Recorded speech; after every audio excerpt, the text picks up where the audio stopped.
Hello, lovely podcast people. I hope you're well. This podcast I am doing as part of my month-long PCOS Awareness Month content.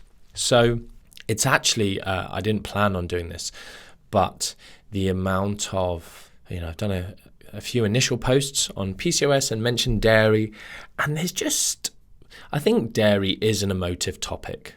And so it's brought some stuff out of the woodworks. And I just thought it would work. And so I thought it would be good to actually do a podcast where those who actually care about learning, who are teachable, who are not completely blinded by their own bias and want to actually listen, shut their mouth and open their ears and listen, can benefit, because I do understand things. I said on my stories today, critical thinking is a skill, and it's not an insult to say someone's not got good critical thinking skills. It's a fact, and it's not just an insult. It can be completely factual.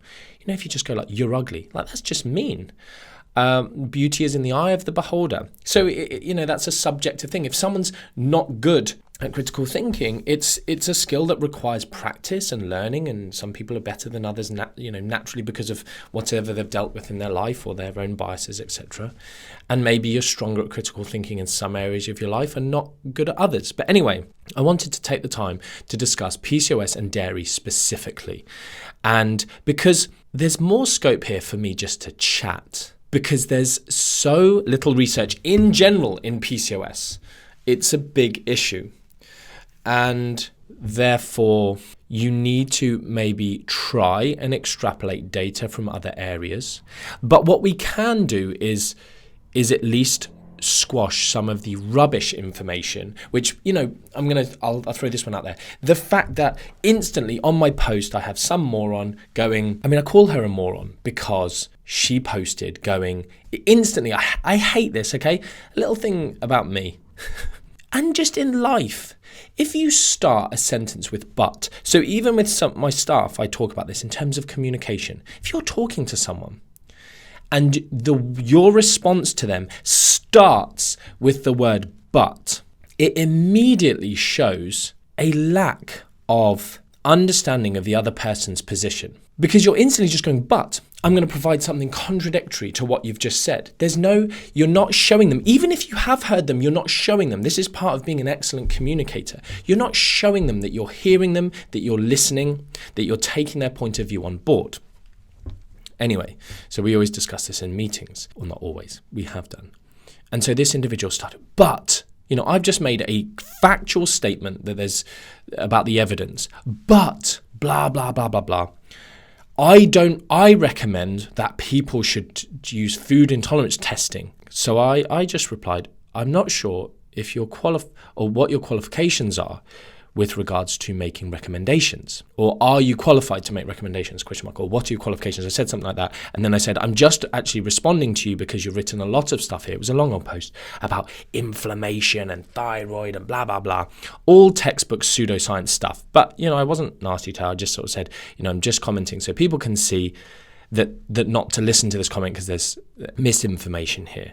She said, how dare you make assumptions about me? I didn't make any assumptions. I just asked a question. You claim to be evidence-based, yet you're making conclusions based on one study. I was like, no, I'm not. I'm saying that there is no evidence that every woman with PCOS needs to cut out dairy. And in this scenario, it's a case of, so she discussed, you've ignored the fact of inflammation. Dairy can cause inflammation, which is not true. And I've copy and pasted this out just to read it to you. So, and as usual, martinmcdonald.com/EP for episode, and then just type in whatever episode number we're on, and it will redirect you to a page with all of the references that I discuss in these podcasts. If for anyone who wants to fact check me or go and read more or learn more, etc., you're welcome. So I'll post this dairy products and inflammation, a review of the clinical evidence. I'll just read you this bit here. So what they did in this study is they created what's called an inflammation score. So they look at these actual markers of inflammation. People throw out this term inflammation. They've got no idea what inflammation actually is, what biomarkers we look at to understand inflammation. So anyway, they looked at these markers and then they created this inflammation score. And then they looked at a huge data set around dairy from different studies. The inflammation score for the entire data set indicated an anti-inflammatory activity in humans when the subjects were stratified according to their health status. So that means going, rather than just looking at everyone, actually going and dividing them up by their health status and what's wrong with them. The inflammation score was strongly indicative of an anti-inflammatory activity in subjects with metabolic disorders. So that's basically going, people with metabolic disorders will benefit. They will get an anti-inflammatory effect from dairy based on thousands of data points. In general, this is seen. Dairy either has a neutral or an anti-inflammatory activity. We know that things like yogurt and fermented dairy has an even stronger effect. Now, it's worth bearing in mind, because this is what's come out on my post a little bit. People going, oh, I cut out dairy and I got a benefit. Well, I'm lactose intolerant, so are you saying I shouldn't? No, that's not what I'm saying, you gimp. Listen, read, get rid of your bias. I'm saying that these misleading, charlatan, zealot accounts that are disempowering women with PCOS by telling them they must reduce dairy. You can go on there and look at all the other people going, I've improved my dairy, I've reduced my testosterone, my acne, and we'll come on to acne actually. I'll make a little note of that. Acne, etc., etc. If someone's dairy intolerant, if someone's got an allergy to milk protein, if you have an allergy to milk protein, it will be inflammatory. It's bad for you. The same way someone who's celiac needs to cut out gluten. But you can see all these people who have improved whilst including gluten and dairy. That was the other thing I discussed, gluten. And you can also see people who have removed dairy and had it's impacted them negatively. And this is why I say, making these recommendations, it's not inert. It's not without potential issues. And that's why I don't like the PCOS weight loss, whatever her name is. She's got a name, I don't know, Taline or something, I don't know. Just a non-evidence-based dietitian. I mean, it's disgusting that she's a dietitian and she hasn't been struck off somehow or prosecuted for the amount of misinformation that she puts out. Another one that I'm going to discuss somewhere, I'm not sure. Maybe I'll just... If you don't know, I'm doing a whole month of posts on PCOS, so go there and learn if you want to. I'm going to try as much as possible to include, to tackle different elements of what you should eat or what you shouldn't listen to with regards to not eating, or mechanisms by which are proposed to help, and fake made up mechanisms and all these kind of things. She comes up with all sorts of rubbish about exercise, and it's disempowering to people because they either put time or money into these things and they don't work, and then they feel like a failure, they feel like nothing works for them. It's not good. And blanket recommendations that everyone should reduce dairy is wrong. So anyway, we've got this anti-inflammatory effect of dairy. Now, that's not to say I'm not super pro dairy, just so you know. I'm going to post about this. I'm not super pro carbs. I've always been probably erred on the side of moderating carbohydrate intakes, and rightly or wrongly, I think I've tried to challenge my bias as much as possible over the years. And when I debated Tim Noakes on Sigma Nutrition podcast, and he's a true zealot through and through, ignores all data to the contrary of his thinking.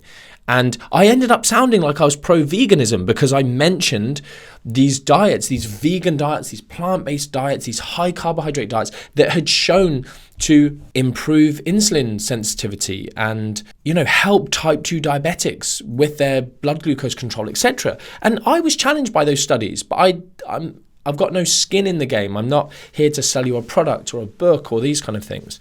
And it's the same with dairy. I'm not paid by Big Dairy. I wish I was, because it would be good, easy money for giving truthful information. So I've got no skin in the game, and I'm not super pro dairy, but I'm pro evidence and science and not disempowering people. So I mentioned on this post about this one study that actually compared a low starch, no, didn't compare, wrong word, Martin. It used a low dairy, low starch diet, cut out loads and loads of foods, also cut out kind of some pulses as well. And, these individuals, like 100 plus kilogram individuals, ended up eating like 1,400 calories a day, like 1,000 odd calorie deficit daily, and had improvements in markers around their PCOS. Testosterone, total testosterone went down. I think there was some improvement in insulin sensitivity. But these people lost like 1 to 2 stone in body weight. And we know that fat loss improves those things. And they had no comparison group. They had nothing happened out of the ordinary to any other calorie controlled diet. And this is what I want to kind of talk to you about here, is there are multiple other studies which have included or even promoted the consumption of, and often it's low fat dairy, which there's a discussion around this in terms of a potential positive impact of high-fat dairy on fertility. And it's not a foregone conclusion or anything like that. I don't want to mislead you in that way. But in my personal experience of people I've helped, I often get asked about, why have you got this interest in PCOS? Like Orly, my baby, is a kind of PCOS success story. And family members have suffered with PCOS, and I've helped them, and that's kind of what got me into it. And then I did my postgraduate in clinical nutrition, my research review around PCOS, and my lecturer just happened to be a leading researcher in the area of PCOS. So it worked out well in so many different ways, and just a key area of interest. So in people I've helped, I have tended to. And actually, interestingly, let me say this, that study which showed those improvements actually made the recommendation for a daily intake of cheese in the low dairy, low starch diet. So they actually added cheese back in whilst people are still in this 1,000 calorie deficit. So that's interesting. Lots of the data around cheese and yogurt, because dairy is also, you need to bear in mind, that contains a lot of different foods with a lot of different macronutrient ratios, fatty acid profiles, bioactive components, all these things, different things as part of food. Food isn't just calories, and it's not just macros, and it's not just vitamins, it's not just minerals. Like, you get a very disparate profile when you compare, say, yogurt to butter, for instance. A very different amount of protein from Greek yogurt to milk. So that's also worth bearing in mind. And we do see in the research outside of PCOS, like I said, there is some need to extrapolate some data. Insulin resistance is a key feature, I suppose, within PCOS. And so if we look at other situations where people are insulin resistant and blood glucose control is impaired, pre-diabetes and type 2 diabetics, and the stuff that benefits them, there's actually a new paper. I'll link you to it. It's not a great paper. It's a November 2020 paper, and there's not much for me to discuss from it. It meanders. It's just a review, I believe. It meanders through the data, doesn't make any great conclusions. I mean, it does just conclude pretty much, women with PCOS can have dairy.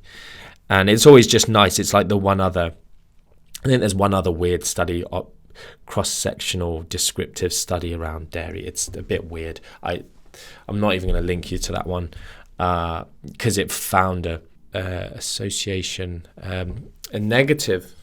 What am I trying to say? As BMI went up, PCOS incidence went down. It was so odd. It's a bit of a balmy finding.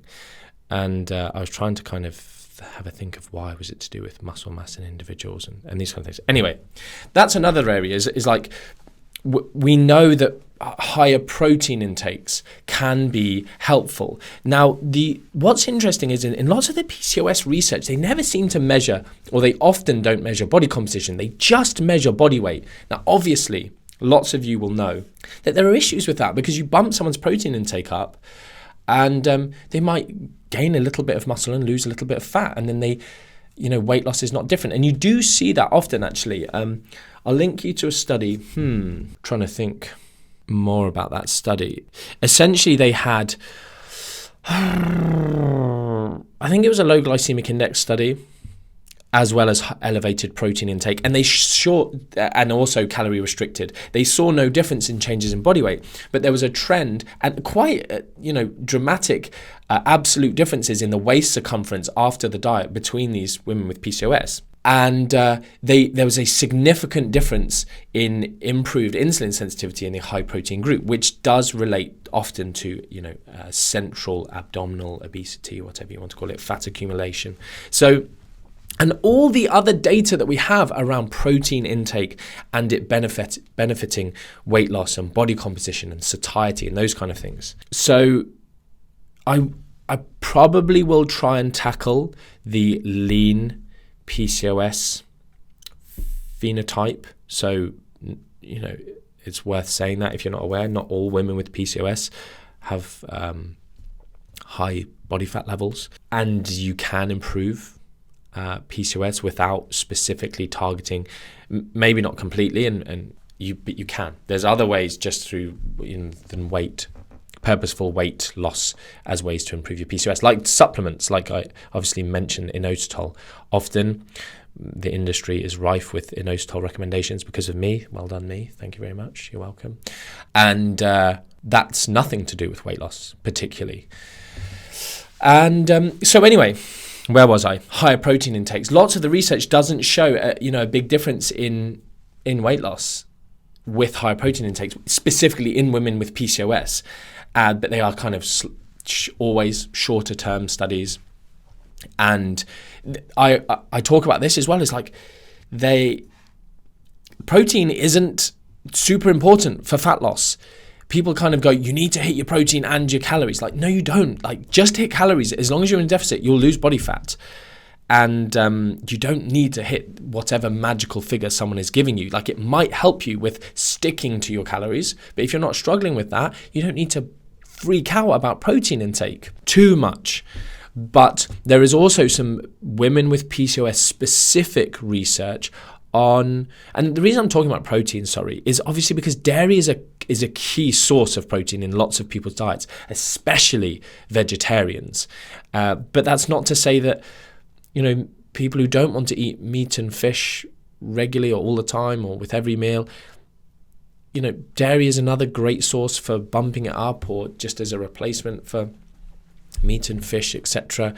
And, on top of other plant-based sources, adding Greek yogurt, cheese, whatever, for some protein is a good option.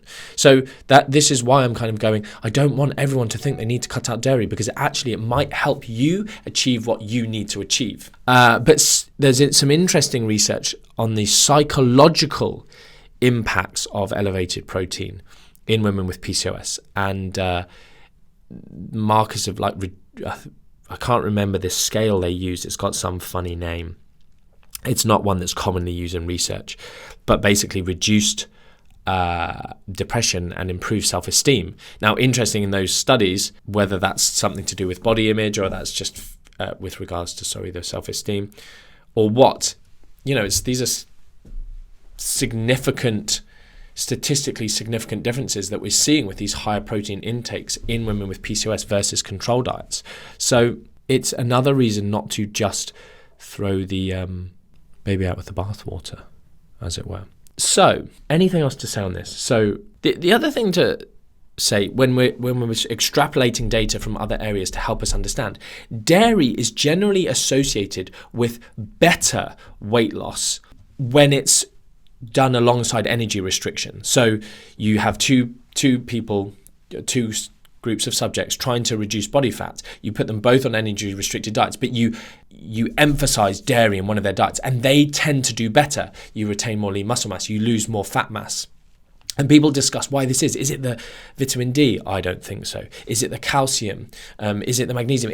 What is it within there? Is it the conjugated linoleic acid, CLA content of it? Like, we don't know is the answer. Is it the high prevalence of branched chain amino acids? We don't know, but we know what matters is that having it seems to help. And also bearing in mind, people talk a lot about like insulin, with PCOS, and good, it needs discussion. But protein, when I'm going to talk about carbohydrates and PCOS, and the fact that people with PCOS almost certainly shouldn't be going keto, for instance, in my opinion. And but protein, meat, dairy, whatever, all stimulate the release of insulin. So it kind of flies in the face of the idea that we need to get insulin as low as possible because we're seeing these beneficial effects with higher protein intakes. Okay, and so in these studies, like again, I mentioned, I'll link you to another study which they used the DASH diet. Now I've forgotten what DASH stands for. Dietary Approaches for Salt and Hypertension? I don't know. Anyway, it's famous.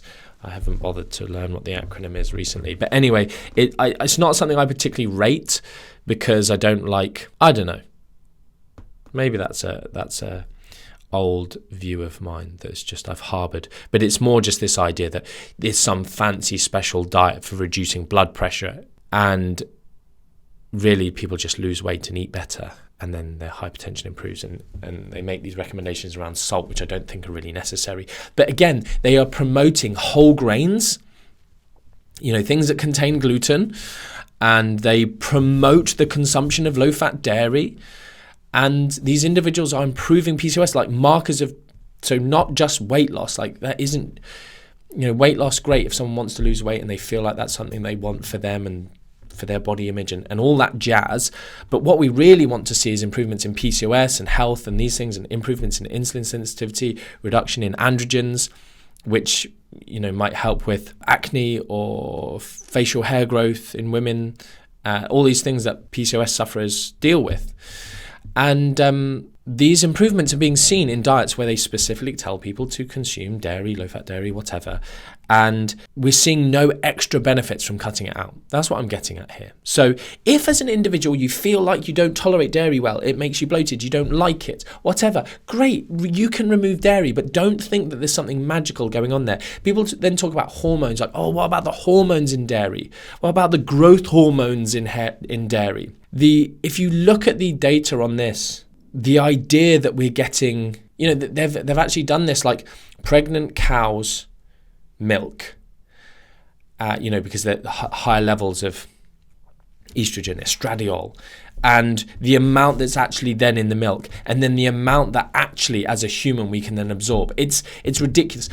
Even is it IGF-1, the other one? So an IGF-1 in milk. There's a study, I don't know if I'll be able to find this one. I'll find it. Hold on. Let me make a note. Post-it note. IGF-1 levels. Like the amount of IGF-1, the amount of IGF-1, it's like 0.09 or something % of the amount of IGF-1 that we naturally produce in a day. Like it's beyond meaningless.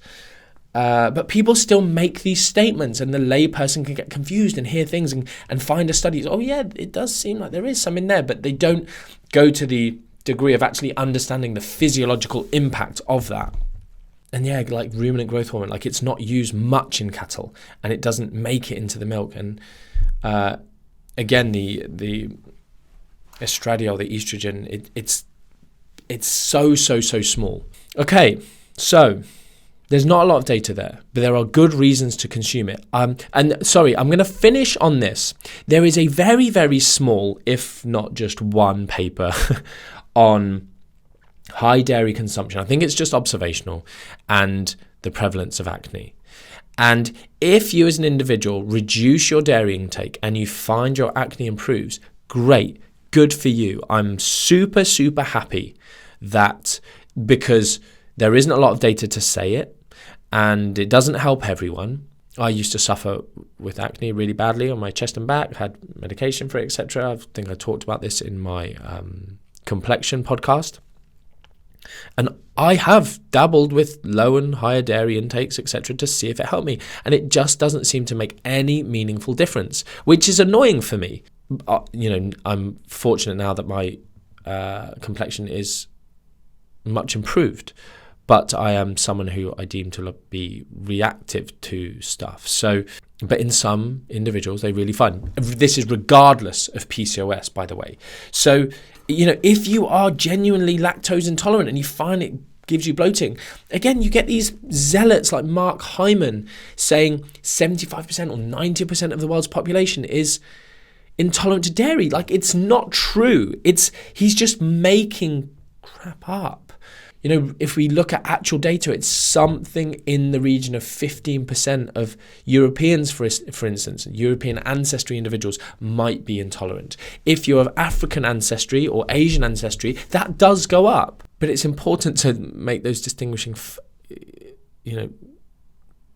point out those distinguishing factors.